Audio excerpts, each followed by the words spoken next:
Hoy, comunicación celular. ¿Alguna cosa que se acuerden? Mordo de la proteína G, Ujú. pero eso está en la membrana interna. Sí. ¿Cómo se comunican una célula con otra? Eso no acuerdo. A través de señal. A través de señales, ¿Mm? ¿cierto? De señales que son ligandos. ¿Ya? Ujú. Los ligandos. ¿Y dónde cumplen su función los ligandos? En la célula efectora. Ujú. O sea que un ligando tiene un receptor. ¿Cierto? Muy bien. El receptor puede tener unas características, o sea, así hablando macroscópicamente, ¿no? Que puede ser un receptor de membrana o puede ser un receptor intracelular. Laura, tú sí sabes esto, así que a ti no te dirijo la pregunta. Se la dirijo a Diego. Diego, ¿qué hace que un receptor esté ubicado en la membrana o sea intracelular? ¿Qué hace? Ujú. ¿Qué? O sea, ¿por qué ¿Mm? la célula tendría un receptor intracelular y por qué uno en la membrana? ¿O por qué no todos en la membrana? ¿O por qué no todos intracelulares? ¿O qué tipo de moléculas actúan en un receptor intracelular y qué tipo de moléculas actúan en la membrana?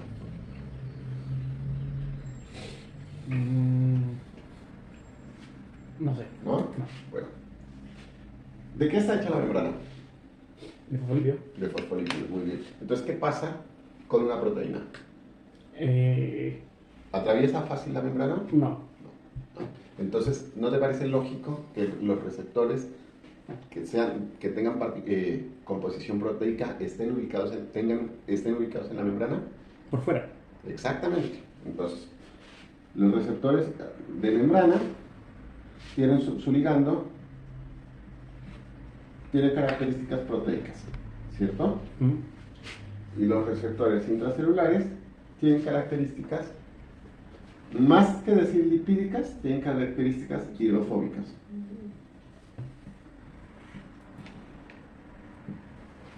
¿Sí? ¿Por qué? Porque puedes tener un gas que te actúe como un receptor. O, por ejemplo, la hormona tiroidea, ¿sí? Que es derivada de un aminoácido. ¿Bien? Listo. Y los receptores intracelulares tienen su efecto, o sea, al estar ubicados o en organelas o en el núcleo, ¿sí? Actúan generalmente, o es como más se los conoce, a través de la modificación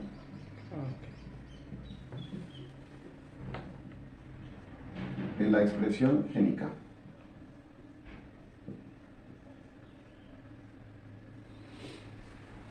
Bien, o sea que son efectos más lentos.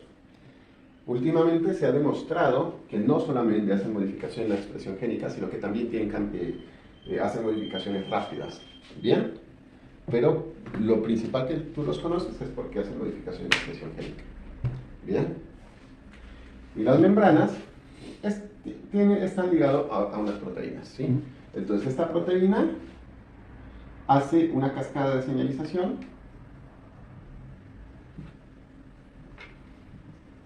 ¿sí? Y la cascada de señalización puede hacer dos cosas. Primero, actuar sobre proteínas preexistentes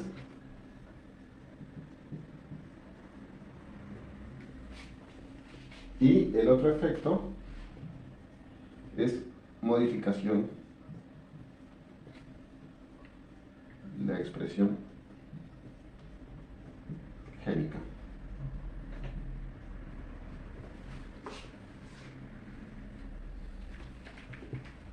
¿Hasta ahí estamos? Sí. O sea que este tipo de ligandos tiene unas acciones rápidas y unas acciones más lentas, ¿cierto? Acá digo actúo sobre proteínas existentes porque no te quiero decir activar proteínas preexistentes, porque no solamente las pueden activar, sino que también las pueden inactivar. Bueno, ¿estamos? Sí. Bueno, muy bien.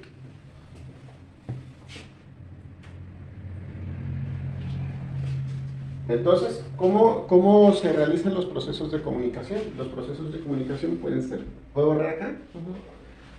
Una célula puede necesitar entrar en contacto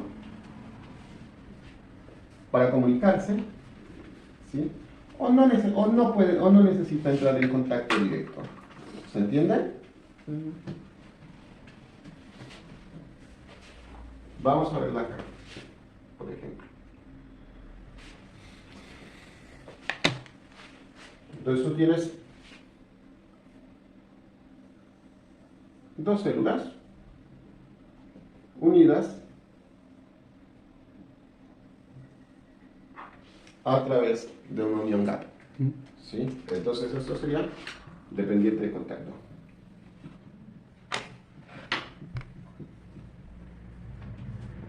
Todo lo que hablamos hace un momento es independiente de contacto. ¿Bien? O también tenemos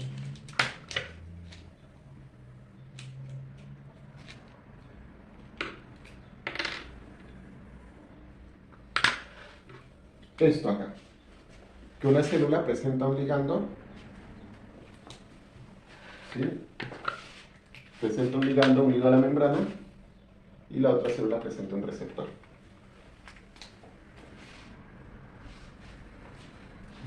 Entonces aquí hay contacto directo. ¿Bien? Y las células que son independientes de contacto, estaríamos hablando ya de liberación de una sustancia. ¿Cierto? ¿Esto se les parece algo? Ese con el epitelio. Sí, algo que pasa por acá, ¿cierto? Sí. ¿Y esto? Es la comunicación para, exógena, ¿verdad? No.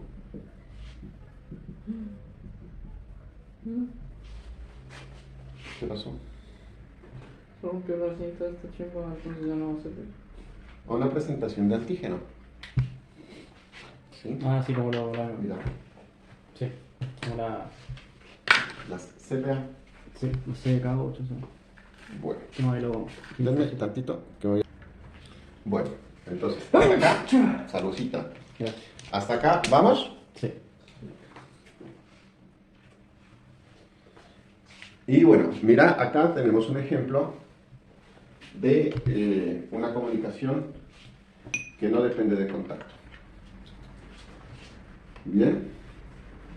Una comunicación que no depende de contacto, tú tienes...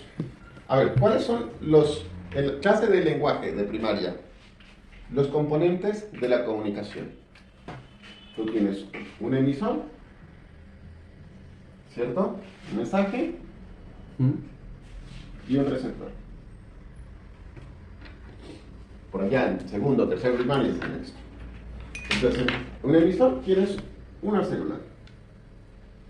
¿Sí? Esta célula liberó algo, ¿cierto? Liberó una sustancia. Y tienes acá otra célula que tiene un receptor para esto. Entonces, esta sería el emisor, ¿cierto? Esto sería el mensaje y aquí le voy a poner un asterisco. Y esta célula sería el receptor. Sí. Bien. ¿Qué pasa con esta célula? Que no tiene receptor para este mensaje. Como esto es específico a esta célula, no se ve afectada por el mensaje. Bien. ¿Por qué creen que ustedes que yo puse este asterisco acá? Aquí. ¿Por qué un mensaje específico? ¿Para tal célula? Porque el mensaje está en el receptor. El mensaje no es el ligando, el mensaje es el receptor. Porque un mismo ligando dependiendo del receptor que active, puede generar diferentes mensajes dependiendo de la cascada que desencadene. Lo vamos a ver más adelante. ¿Listo? Entonces, miren en la imagen de lo que habíamos hablado. ¿Sí? El ligando sería el primer mensajero, ¿cierto?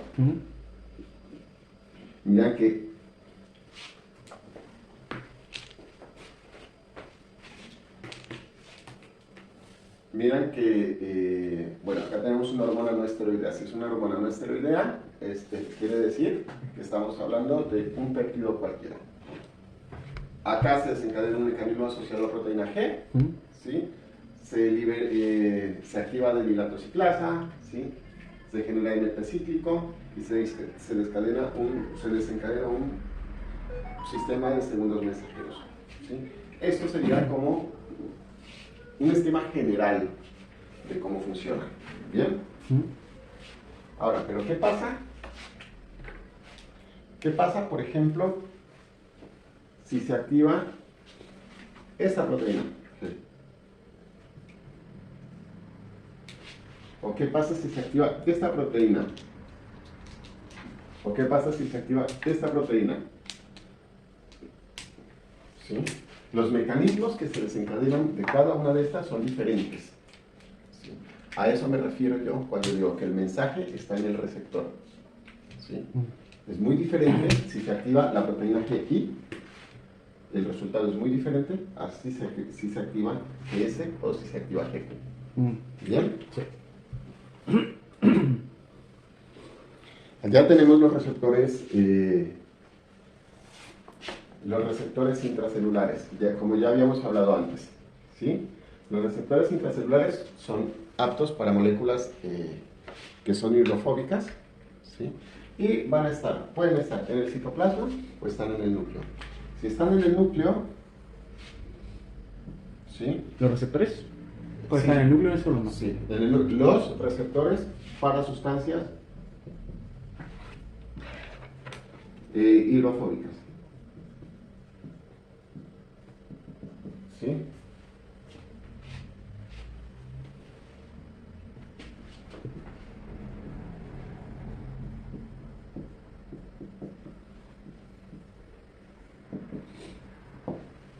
Los receptores para sustancias hidrofóbicas pueden estar en el citoplasma. ¿Qué pasa si están en el citoplasma? Vamos a poner que hacen algo aquí, ¿sí? Y aquí le pongo una estrellita para demostrar que se activó este gen. ¿Sí? Entonces, hay una transcripción aquí y acá se sintetiza una proteína, por ejemplo. ¿Sí? Es decir, que modificó la expresión génica. ¿Bien?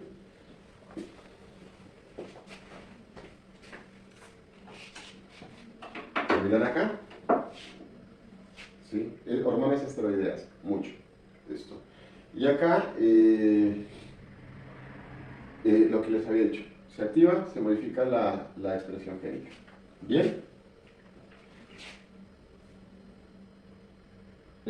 ¿Dónde está? Estoy al revés. ¿Y se acuerdan de los tipos de señalización? Paragrina, pagrina. Ajá. Merogrina. Bueno, muy bien. Entonces, primero, lo que tenemos es una célula, ¿sí? Con un receptor.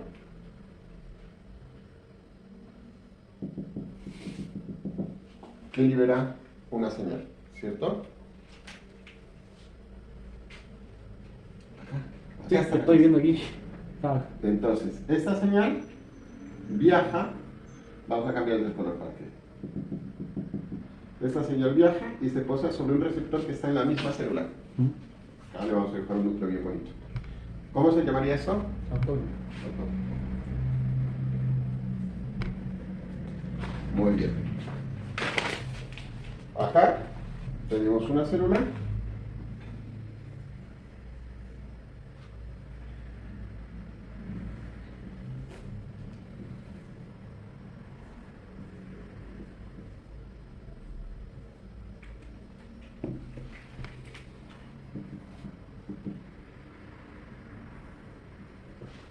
que por su señalización se comunica con células vecinas dentro del mismo tejido, por ejemplo. ¿Cómo se llamaría esto? Por ejemplo. Bien.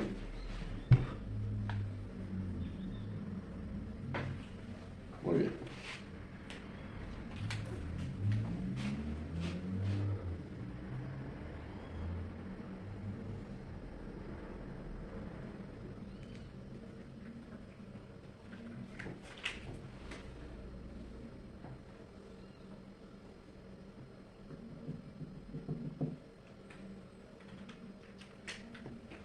Y acá en este ejemplo tenemos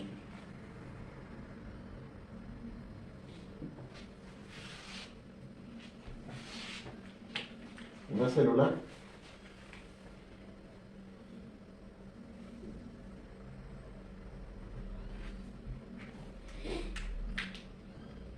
que liberó su señal al torrente sanguíneo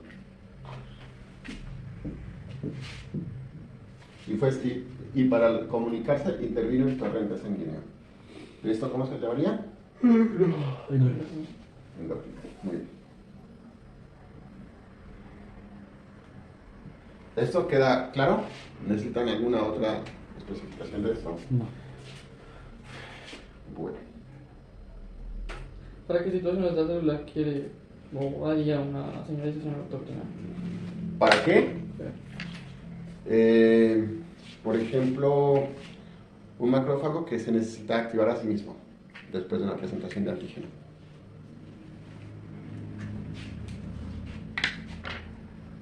¿Listos?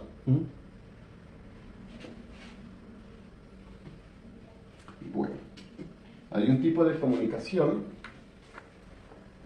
¿sí? Hay un tipo de comunicación que se llama sinapsis. ¿Sí? Que la sinapsis puede ser eléctrica o puede ser química. ¿Sí? En la sinapsis eléctrica estaríamos hablando de contacto, ¿cierto? Y en la sinapsis química ya estaríamos hablando de no hay contacto directo.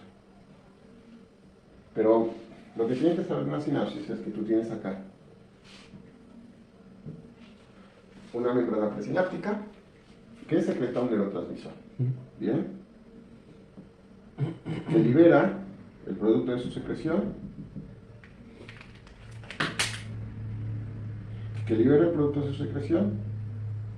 a una hendidura sináptica. Bien, y en la hendidura sináptica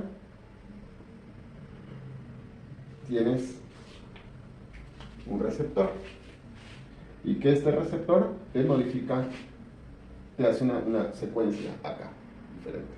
¿Sí? Es importante que haya cierto nivel de concentración de neurotransmisor, estos acá se llaman neurotransmisores, en la hendidura sináptica. Por ejemplo, algo que sucede es, y obviamente aquí hay catalizadores que te degradan, ¿no? Por ejemplo, no sé, la acetilcolinesterasa, ¿sí? Suponiendo que esto sea acetilcolina, ¿sí? Y esto también se puede recaptar para reciclarse, ¿sí? De hecho, uno de los efectos terapéuticos es inhibir un canal para la serotonina, para inhibir la recaptación de la serotonina en pacientes que estén deprimidos. Interesante. Entonces, ¿Pero eso hace el antidepresivo? Algunos, no todos, inhiben la recaptación de la serotonina. Entonces el paciente tiene más serotonina en este nivel porque por acá no la está produciendo. Si no la estás produciendo, necesitas concentrar al máximo lo poco que estés produciendo.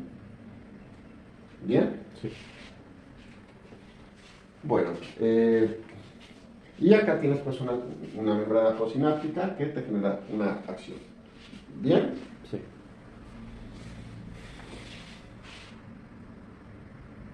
A esto es a lo que me refiero yo cuando digo que el receptor es el mensaje. ¿Qué tipo de receptores? Cuando hablamos de los receptores de membrana, ¿qué tipo de receptores se les viene en la cabeza? Asociados a proteína G, tirosiquinasa. Bueno, primero, que tengan actividad enzimática intrínseca.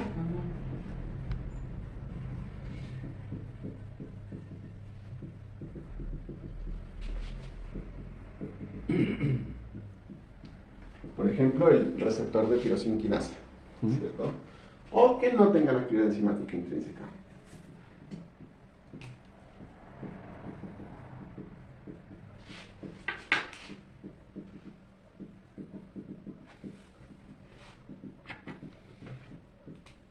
Bien.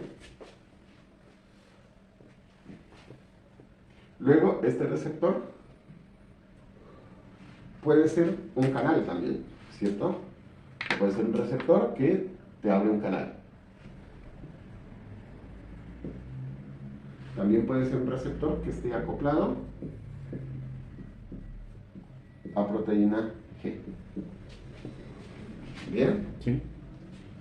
Y en los receptores que están acoplados a proteína G, podemos tener acoplado a proteína GS, GQ y GI.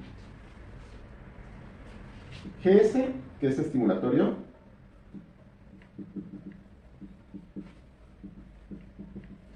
¿sí? Es decir, el GS te va a activar la proteinquinasa. No, te va a activar la adenilato ciclasa. Entonces, si se te activa la adenilato ciclasa, que sería esta, es una enzima, ¿cierto? Entonces tú tienes acá la proteína G, se posa sobre acá. Te activa la adenilato ciclasa. Y tienes ATP, ahora tienes AMP cíclico, ¿sí? Y la AMP cíclico por acá te tiene, por ejemplo, te va a aumentar la concentración de calcio. Bien, eso sería, por ejemplo, uno de los efectos De la GS. de la GS, ¿sí? Así es como actúa la GS. O sea, esta es la forma general de cómo activan las proteínas GS. Ahora, este calcio puede hacer algo más, unirse a una proteína, ¿sí? La GQ, igual yo creo que eso lo tenemos más adelante, ¿no? Pero la GQ, ¿qué hace? Te activa otra enzima, ¿te acuerdas? Fosfolipasa C. Ajá. Y otra. O sea, te activa la fosfolipasa C y te produce la fosfolipasa C, te activa. Se viene con fosfolípido, ¿cierto? Ah, sí. Ahí es que se encienden los dos, ¿cierto? Sí. El diacilglicerol y el IP3. Por un lado, el diacilglicerol y por el otro lado, el IP3, inositol trifosfato. Y estos que van a hacer efectos también.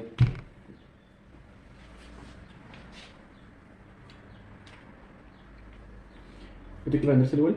Sí. Y en farmacología, este es el... No, pero ahora para biología. Sí. Sí. Pero igual lo que vos tienes que aprenderte, o sea, vos lo que tienes que aprenderte es que hay 3 proteínas G, GS, y saber que GS es estimulatoria, GQ es de acción quinasa y GI es de acción inhibitoria. El resto, si te aprendes esto, el resto te queda súper fácil de aprenderlo. ¿Bien? Sobre todo porque si te aprendes una, la otra te la vas a aprender de todas maneras. ¿Bien? ¿Puedo borrar acá? La GQ. Quinasa, Q de quinasa. Ya, entonces era la GS estimulatoria, la GQ, Quinasa, quinasa y la G1, y la GI. inhibitoria. O sea, hace lo contrario de la que digamos. Y es literalmente hace lo contrario. Porque la GI Inhibe a la Q. inhibe la adenilato ciclasa.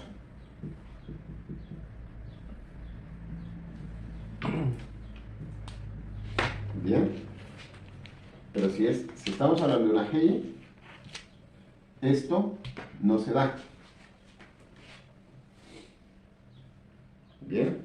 Y si Inhibe al estimulatorio. a la adenilato ciclasa. Acuérdate, esta es adenilato ciclasa.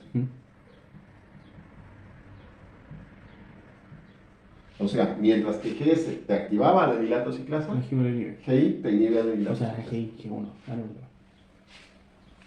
GI te inhibe adenilato ciclasa. Y si te inhibe adenilato ciclasa, las concentraciones de AMP cíclico van a disminuir. ¿Bien? Ahora, ¿De dónde sale G1? no sé, de G1 a G2. Ahí. G1 S, G1. Listo, hasta ahí. ¿Estamos? ¿Puedo borrar tantito? Sí.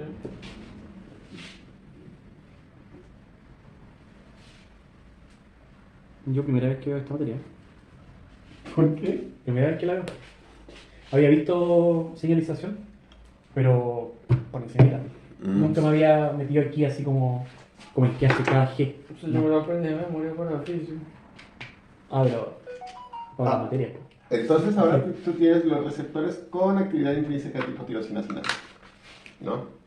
Entonces mira, acá, ponme cuidado, después copias. Acá, ¿qué te hace, qué te da a entender que diga intrínseco? Que tiene actividad propia, ¿cierto? Por estos no tienen la actividad enzimática intrínseca, estos sí. Entonces tienen ¿Cuál sería ese? el receptor con actividad intrínseca de tipo tirosina quinasa. Ya. ¿Listo? Estos tienen acá tirosina quinasa, acá tienen residuos de tirosina. Sí, es una proteína transmembrana que en el interior tiene residuos de tirosina. Y esos residuos de tirosina se pueden autofosforilar. Cuando se autofosforilan, se desencadena la señal. ¿Sí? Por ejemplo, el receptor D, ¿qué es esto? Laura, Insulina. el receptor de insulina. Se dimeriza y estas fosforilan a estas y viceversa. Y se genera la señal. Entonces, lo que tiene acá es una actividad Esto funcionaría como un canal, igual, ¿no? ¿O no tiene nada que ver? enzimática, no, porque el receptor acá. Ah, ya. Yo Y pensé que el ligando está acá, yo pensé que era el medio. Ya. propio. ¿Bien? Sí. Ahora, miren en esa imagen allá. Bien. ¿A qué me refiero yo cuando digo que el receptor es el mensaje y no el ligando como tal? ¿Sí? Porque un mismo ligando... El ligando en este caso vendría siendo lo que arroja la célula para que vaya a la otra. Exactamente. Y la señal estaría en la célula propia de la que la va a recibir el Exactamente. receptor. ¿Por qué? A ver, por ejemplo, listo, la insulina, ¿sí? En el hígado, ¿qué te hace la insulina? En el hígado que te hace la insulina, Ujú. baja el nivel de azúcar de la sangre. Ajá, baja el nivel de azúcar en la sangre y dentro del hígado te hace que te hace que generes glucógeno. ¿Listo? Pero la misma insulina, ¿qué hace en el adipocito?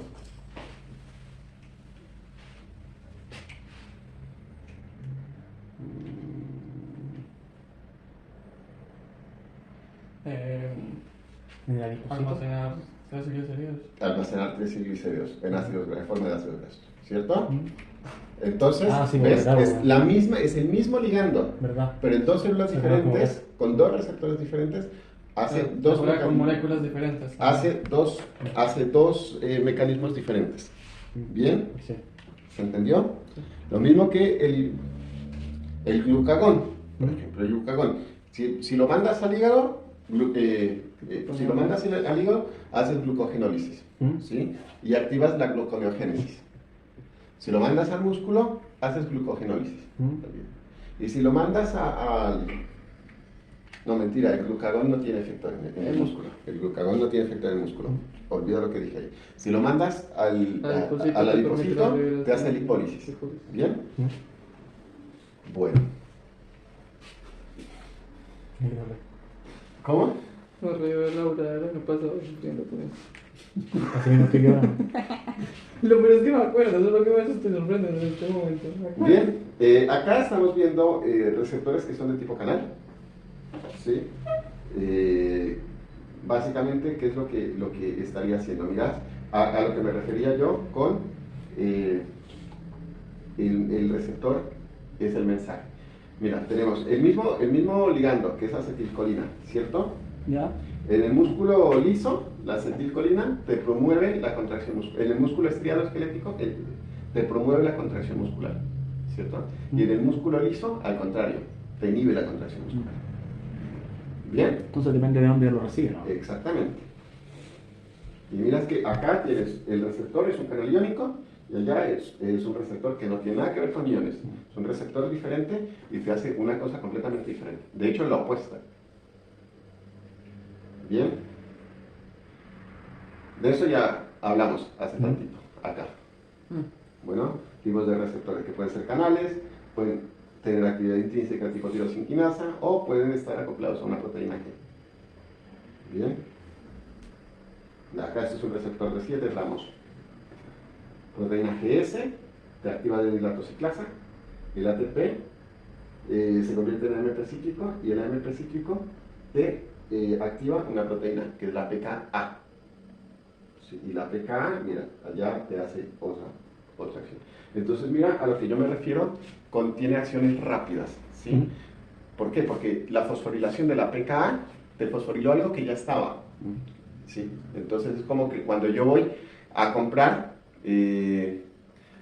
cuando yo voy a un restaurante y vende menú del día, me lo van a servir más rápido porque el menú del día preparan una olladota de arroz con frijol y simplemente tienen que servir. Pero si yo voy y pido un plato que sea ya de carta, entonces van a tener que ir a la cocina y tenerlo que preparar desde cero. Entonces piensa en eso para que entiendas. Acción rápida, cuando no te modifica la expresión génica, sino que te modifica proteínas preexistentes.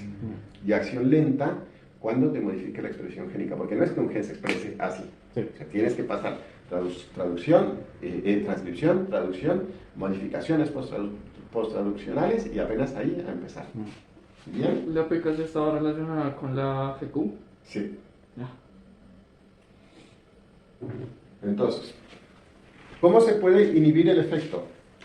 ¿Sí? ¿Por qué? Porque te imaginarás que si yo dejo acá un ligando, ¿sí? El efecto va a perdurar, ¿cierto? Entonces, ¿cómo podría yo inhibir el efecto? Ok. No tiene que ver. Podría, primero, dejar de producir, dejar de producir el ligando.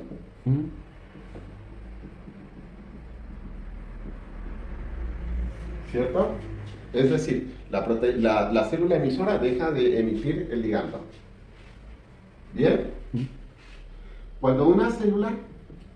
Cuando se activa un ligando, acá se genera una cascada de segundos mensajeros. ¿Sí? ¿Cierto? Yo podría actuar acá también, en la cascada de segundos mensajeros.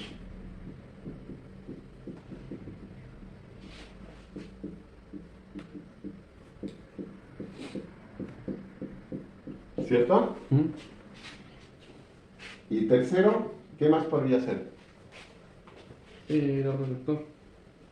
Ajá, desensibilizando la célula al ligando, ¿cierto? O sea... Inhibiendo el ligando. No, desensibilizando la célula al ligando. O sea, por ejemplo, se me perdieron las llaves o alguien me robó las llaves de mi casa. Entonces yo lo que puedo hacer para prevenir un robo, ¿qué es? Cambio la guarda, ¿cierto? Cambio la cerradura. Entonces viene el que se encontró la llave o el que me robó la llave y calza la llave y la puerta ya no la abre. Entonces voy a inhibir el... no inhibir el ligando, voy a inhibir el receptor. El receptor. Ajá.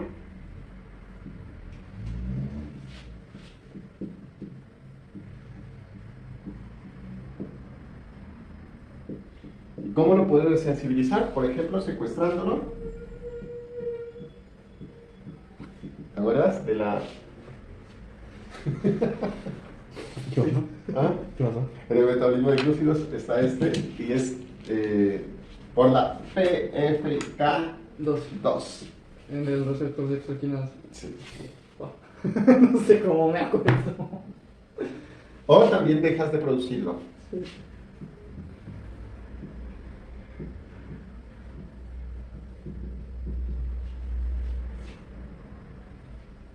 Pero también se puede inhibir como tal al receptor, ¿no? Sí.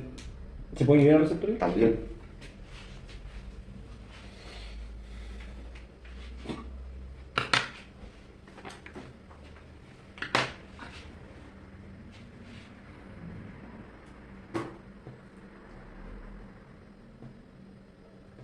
Yay, mira, cortito, pero sustancioso.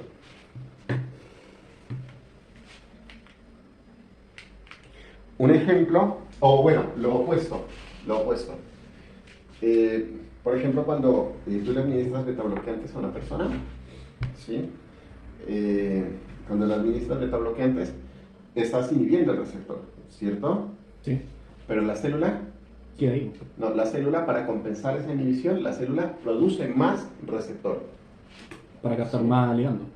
produce más receptor para catecolaminas. Bien, ¿qué pasa si la persona, ¿sí?